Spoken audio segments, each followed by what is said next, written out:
ऐसे समय पे अगर आप लमसम का मन बना चुके हैं तो कुछ जो टिप्स हैं और जो कुछ बेस्ट टेक्निक्स हैं आपके लिए, उसमें सबसे पहली टेक्निक है, अगला पॉइंट है सेक्टोरल फंड्स और ग्लोबल फंड्स को अवॉइड करना है कि जो आप इन्वेस्टमेंट कर रहे हैं वो ऐसे म्यूचुअल फंड्स में कीजिए जिनका कम से कम 10 नमस्कार दोस्तों, स्वागत है आपका मेरे चैनल विशेष फंड्स में। मेरा नाम है Vishesh Gupta. I am ex banker, एक AMFI registered mutual fund distributor. तो दोस्तों, आज का हमारा जो टॉपिक है वो है म्यूचुअल फंड में लमसम से रिलेटेड।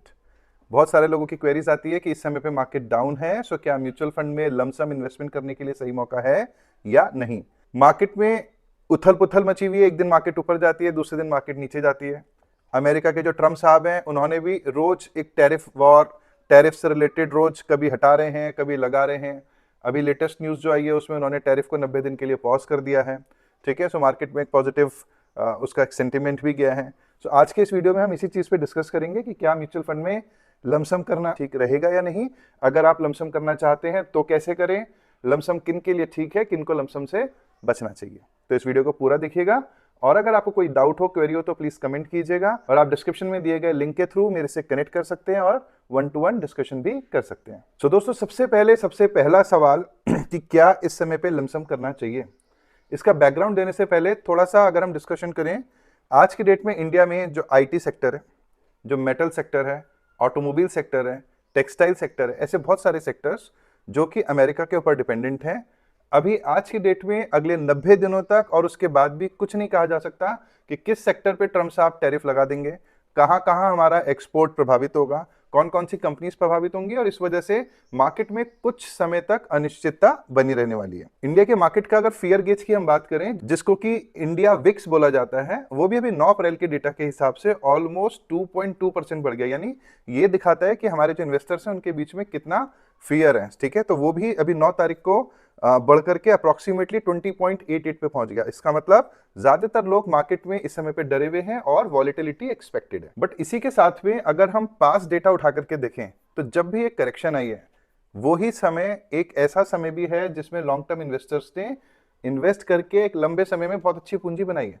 तो अगर आप एक लॉन्ग टर्म इन्वेस्टर हैं, अगर आप एक हाई रिस्क इन्वेस्टर हैं और आपका जो इन्वेस्टमेंट हराइजन है वो 7-8 साल या इससे ज्यादा का है, तो आप लमसम के बारे में सोच सकते हैं। बट बिलीव मी, मेरे एक्सपीरियंस के हिसाब से अगर हम इस तरीके के मार्केट में जहां पे एक लंबे समय तक अनिश्चितता रहने वाली है, इस समय पे अगर लमसम करना चाहते हैं, यानी इकट्ठा पैसे म्यूचुअल फंड में इन्वेस्ट करना चाहते हैं, तो उसके लिए कुछ टेक्निक्स हैं, उसके लिए कुछ ऐसे स्टेप्स हैं जिससे हमारा जो रिस्क है वो कंपैरेटिवली कम हो सकता है। सो ऐसे समय पे अगर आप लमसम का मन बना चुके हैं तो कुछ जो टिप्स हैं और जो कुछ बेस्ट टेक्निक्स हैं आपके लिए, उसमें सबसे पहली टेक्निक है create emergency fund before investing.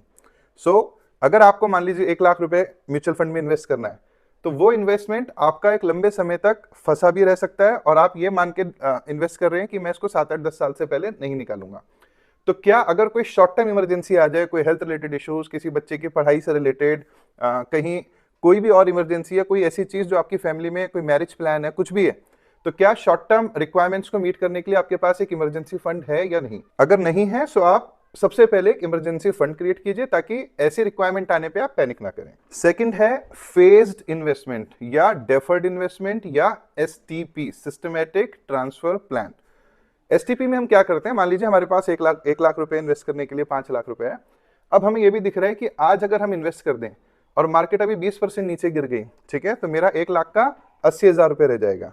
सो ऐसे में हम क्या कर सकते हैं कि हमारा जो पैसा है हम उसको एक डेट फंड में इन्वेस्ट कर दें, जैसे कि short term fund, ultra short term fund या कोई ऐसा बॉन्ड फंड, और आपने 10,000 रुपए महीने की STP कर दी, तो आपका 10,000 रुपए डेट फंड से निकल के इक्विटी म्यूचुअल फंड में जाता रहेगा, और इन 10 महीनों में जो आपका पैसा लिक्विड फंड में पड़ा हुआ है उसमें भी आपकी जो इंटरेस्ट इनकम है डिपेंडिंग अपॉन द फंड 5.5-6% से लेकर के लगभग 7% तक हो सकती है। तो आपका क्योंकि पूरा पैसा इकट्ठा नहीं लग रहा, वो एवरेज आउट हो जाता है, तो ऐसे में रिस्क जो है वो कम हो जाता है। अगर मार्केट नीचे भी गिरी अगले 6 महीने में तो भी आपका कुछ ना कुछ पैसा आपके पास होगा इन्वेस्ट करने के लिए। सो गाइस, आगे बढ़ने से पहले मेरी रिक्वेस्ट है, प्लीज वीडियो को एक बार लाइक कर दीजिएगा और चैनल को एक बार सब्सक्राइब कर दीजिएगा। कोई भी डाउट, कोई भी क्वेरी के लिए कमेंट सेक्शन का यूज जरूर कीजिएगा। तीसरी सबसे इंपॉर्टेंट टिप है इस समय पे लमसम करने के लिए कि quality selection of mutual funds. बहुत सोच समझ के म्यूचुअल फंड सेलेक्ट करने हैं, क्योंकि इस समय मार्केट वॉलेटाइल है, मार्केट में ओवरऑल रिस्क है। सो ऐसी कंडीशन में जो हम फंड ले रहे हैं, आइडियली मेरे हिसाब से बहुत हाई रिस्क म्यूचुअल फंड की बजाय आपको बैलेंस्ड फंड्स, हाइब्रिड फंड्स या मल्टी एसेट फंड टाइप के जो फंड्स हैं इनमें इन्वेस्टमेंट करना चाहिए। आप चाहें तो फ्लेक्सी कैप में भी इन्वेस्ट कर सकते हैं, बट इस समय पे मेरे हिसाब से mid cap small cap type के जो फंड्स हैं उनको अवॉइड करना चाहिए।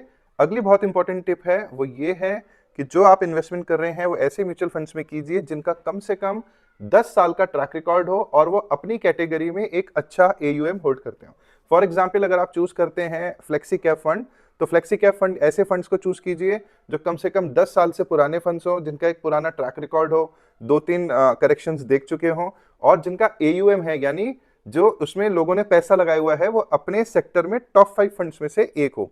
तो ऐसे जो फंड्स हैं वहां पे एक्सपीरियंस फंड मैनेजर्स हैं, पुराने फंड से तो उनका एक ट्रैक रिकॉर्ड है, आप देख सकते हो 5-7-10 साल का उनका परफॉर्मेंस। तो वहां पे आप एकदम नए NFO, नए म्यूचुअल फंड की बजाय जब आप अच्छे ट्रैक रिकॉर्ड वाले फंड में इन्वेस्ट करते हो तो आपका जो रिस्क है वो कंपैरेटिवली कम हो जाता है। अगला पॉइंट है सेक्टोरल फंड्स और ग्लोबल फंड्स को अवॉइड करना।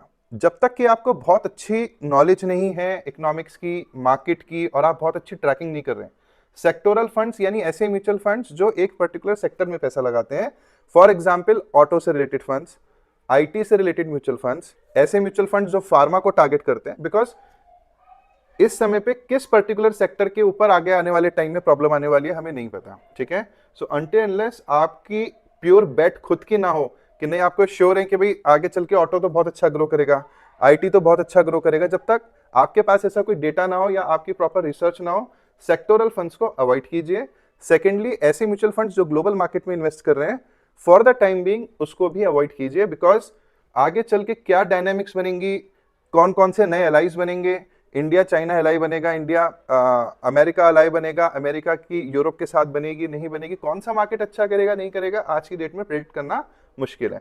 तो ऐसे फंड्स में इन्वेस्ट कीजिए जो आपके खुद की कंट्री के हैं, जहां पे आप बेटर अंडरस्टैंडिंग रख सकते हैं। आखिरी बहुत ही इंपॉर्टेंट पॉइंट कि जो भी म्यूचुअल फंड आप सिलेक्ट कर रहे हैं उसका स्कीम इन्फॉर्मेशन डॉक्यूमेंट जरूर पढ़िए, उसके रिस्क फैक्टर्स को जरूर समझिए, उसका जितने भी पास्ट डेटा है उसको अच्छे से एनालाइज कीजिए, और उस फंड की, जो मैंने पहले भी बोला था, 5, 8, 10 साल की, 15 साल की जितनी भी मैक्सिमम परफॉर्मेंस अवेलेबल है वो जरूर देखिए। डाउनसाइड रिस्क कैलकुलेट कीजिए, बीटा स्टैंडर्ड डेविएशन, ये थोड़ा सा आपको मनी कंट्रोल पे भी मिल जाता है हर म्यूचुअल फंड का, उसको देखिए सो दैट आपको वॉलेटिलिटी का थोड़ा सा आइडिया लगे।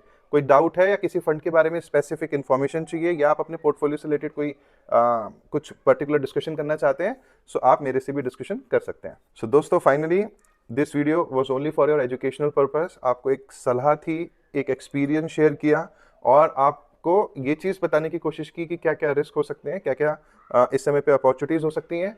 सो ये जो पर्पज़ है वो कहीं भी आपको लमसम करने के लिए या रोकने के लिए नहीं है, आपको एक ओवरव्यू देने के लिए। Ultimately final decision is yours. Investment से पहले आप अपने एडवाइजर से ज़रूर सलाह लें, और स्कीम की डॉक्यूमेंट्स, जितने भी डॉक्यूमेंट्स हैं उनको ज़रूर पढ़ें। मार्केट में जब भी आप आ रहे हैं तो ये समझ के आइए कि investment is 100% subjected to market risk and share markets performance. कोई भी म्यूचुअल फंड में जब आप इन्वेस्ट करते हैं, कोई भी म्यूचुअल फंड में जब आप इन्वेस्ट करते हैं, सो देयर आर चांसेस की लॉस हो सकता है। तो इसके लिए जो हमने चीज़ें डिस्कशन करी उनको जरूर ध्यान में रखिएगा। Thank you so much.